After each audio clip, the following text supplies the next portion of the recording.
माचिस त नाले में बदनाम आहे।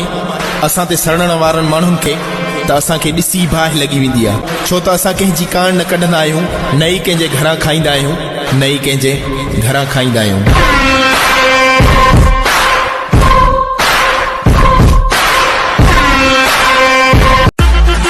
हरू भरू असांजी गिची में न पवंदा कयो। असां थधा आहियूं त थधो रहण ॾियो। अगरि गरम थियासीं त ईअं सड़ी वेंदव जीअं बाहि में वार सड़ी वेंदो आहे। चवे सेठ फतेह जैकमाबाद वारो, हला अथव मार मार करण वारो, ही वठो। हूअं बि चवंदा आहिनि सोटी साण हुजे त गॾो गोही न करे, त गॾो गोही न करे।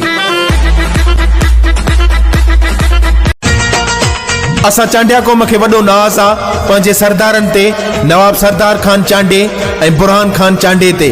माशाल्लाह असांजा सरदार जेतिरा हसीन ओतिरा इखलाक़ी आहिनि, वॾा ई असुली न अथनि, ग़रीबनि जा हमदर्द आहिनि। असां वॾा ख़ुशि नसीब आहियूं जो अहिड़ा सरदार मिलिया आहिनि, जो अहिड़ा सरदार मिलिया आहिनि।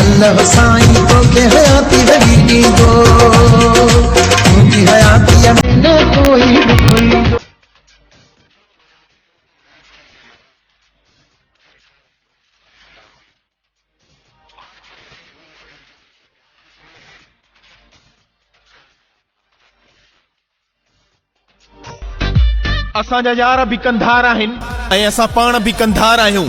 तू हितां फुट अड़े जट थी न वञे चट। असां त तो जड़नि जो सिर कलम करण वारी तिखी तलवार आहियूं। हला थी हवाली चवे असलम न आहियूं दुबई वारो, करे असां तुंहिंजो हर इरादो नाकाम। घुमऊं था हणी नारो सरियाम, घुमऊं था हणी नारो सरियाम।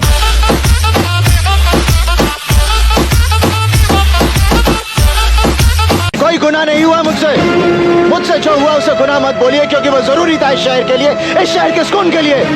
उन 4 लोगों की पहचान मिटाकर मैंने एक नई काम किया मिस्टर खुराना, और इसके लिए मैं जेल की सलाखों के पीछे अपनी जिंदगी नहीं गुजारना चाहता, ना ही पुलिस से भागते हुए जीना चाहता हूँ, क्योंकि मैंने कोई गुनाह नहीं किया है। और आपके बारे में सब जानता हूँ मैं। कितने गुनहगारों को छुड़ाया आपने और उनको छुड़ाने के लिए कितनी कीमत ली आपने, सब जानता हूँ।